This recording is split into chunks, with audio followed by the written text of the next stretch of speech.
Saudi മന്ത്രിസഭയിൽ അഴിച്ചുപണി. നിക്ഷേപ മന്ത്രി ഖാലിദ് അൽ ഫാലിഹിനെ മാറ്റി. ഗവർണർമാർ, ജഡ്ജിമാർ, ഉയർന്ന സർക്കാർ ഉദ്യോഗസ്ഥർ എന്നിവരുടെ സ്ഥാനങ്ങളിലും മാറ്റമുണ്ടായിട്ടുണ്ട്. സൗദി ഭരണാധികാരി സൽമാൻ രാജാവാണ് പുതിയ ഉത്തരവിറക്കിയത്. നിലവിലെ നിക്ഷേപ മന്ത്രിയായ ഖാലിദ് അൽ ഫാലിഹിനെ മാറ്റി ഫഹദ് അൽ സൈഫിനെ പുതിയ നിക്ഷേപ മന്ത്രിയായി നിയമിച്ചു. ഖാലിദ് അൽ ഫാലിഹ് സഹമന്ത്രിയായി തുടരും.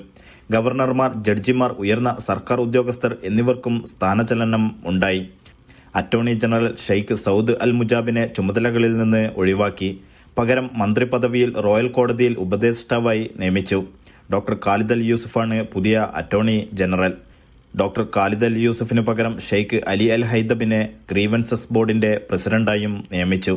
മദീന മേഖലയുടെ ഡെപ്യൂട്ടി അമീറായി തായിഫ് ഗവർണറായിരുന്ന ഫവാസ് ബിൻ സുൽത്താൻ രാജകുമാരനെയും വടക്കൻ അതിർത്തി മേഖലയുടെ ഡെപ്യൂട്ടി അമീറായി പ്രിൻസ് മുഹമ്മദ് ബിൻ അബ്ദുള്ളയെയും നിയമിച്ചു.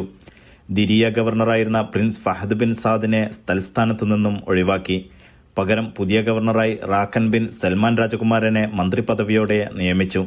അൽബഹ മേഖലയുടെ ഡെപ്യൂട്ടി അമീറായി പ്രിൻസ് ഫഹദ് ബിൻ സാദിനെയും മന്ത്രിപദവിയോടെ നിയമിച്ചിട്ടുണ്ട്. ടൂറിസം ഉപമന്ത്രി രാജകുമാരി ഹൈഫ ബിൻത് മുഹമ്മദിനെ തൽസ്ഥാനത്തു നിന്നും നീക്കി പകരം മന്ത്രിമാരുടെ കൗൺസിലിന്റെ ജനറൽ സെക്രട്ടേറിയറ്റിൽ ഉപദേഷ്ടാവായി നിയമിച്ചു. Media 1 Dammam.